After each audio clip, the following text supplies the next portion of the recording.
Hey guys, welcome back. So I know you've heard me talk a lot about the Triton, the Helios and the Orion, but now today what I'm going to talk to you about is some more budget-friendly laptops and how they actually compare. So the Aspire 3, this one I have in front of me comes with AMD, and that's a 7th gen processor and integrated AMD graphics, but you can tailor it to fit yourself, so I think there's also other options available. So it's kind of really up to you. This one I think has 8GB of RAM, there's also a 4GB option, and it either comes with 128 or 256 gigabytes of SSD. So it has enough, but if it's not enough, it's also really easily upgradable. That's one of the selling points of this laptop. So a bit more about the laptop. The battery life is really good. Like, it kind of lasts about 6 hours doing general day-to-day tasks, and if you're doing anything a little bit more intensive, it'll still probably last about 4 hours or so. The ports, it has 3 USB ports, only one of them is a USB 3.0. It has an Ethernet, HDMI, and comes with an SD card slot, which is pretty good. So yeah, the design of the laptop, it weighs in about 1.5 kilos, so it's really quite light. It's easy to pick up, it's easy to take with you. You won't really notice it too much having it in your bag. And the appearance is really quite nice. It has that brushed metal effect, giving it a more expensive look. The base is sturdy and the laptop stays really cool with the fans here at the bottom.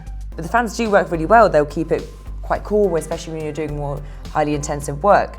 And the keyboard itself as well is really sturdy underneath your fingertips, so that's fine.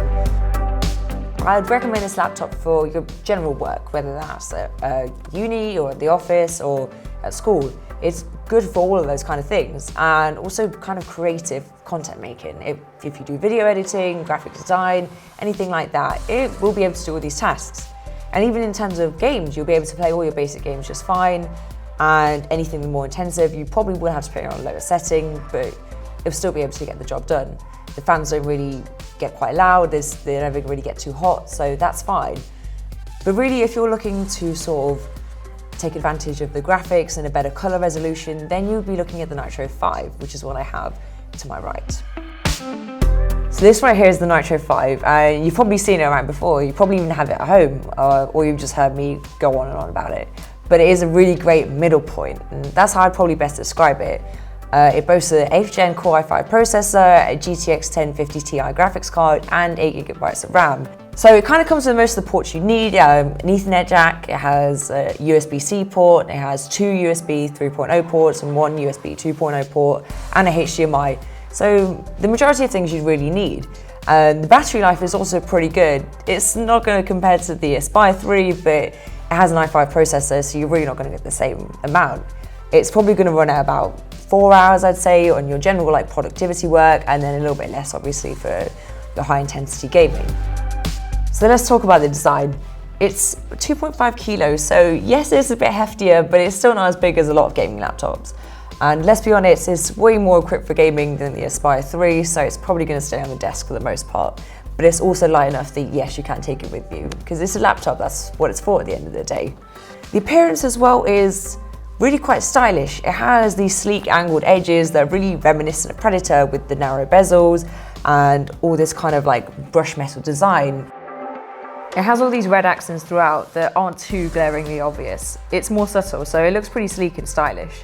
And the keyboard, the keys really feel quite nice to the touch. They're a little bit chunkier, they have a little bit more stick to them, but they feel really great. They also have the red accents throughout, and the keyboard also comes with a Nitro Sense. So similar to anyone who has seen the Predator Sense before, it works in the same way. It has a cool boost equipped in the laptop, which will kind of cool your laptop down a little bit more in the more intense sort of gaming sessions. The Nitro 5 also comes with an IPS display, so it's really very color accurate, and it has a really great brightness as well, which sometimes you can struggle with IPS displays in, but it's just really quite great to look at, and it also makes creative work really easy too.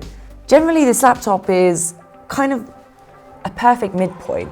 If you want to do gaming, you want to game well, and you want to do your creative work, you want to do your normal day-to-day work, but you also want to have it at an affordable price point.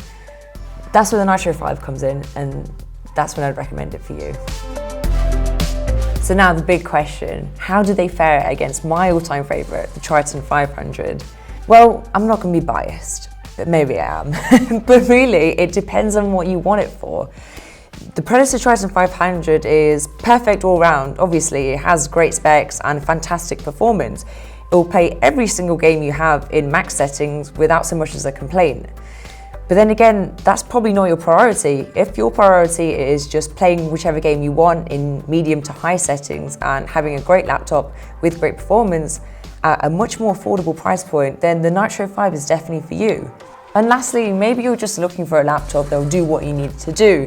It will do your work, maybe you're into kind of more creative work too, and also you have a low-key interest for like casual gaming.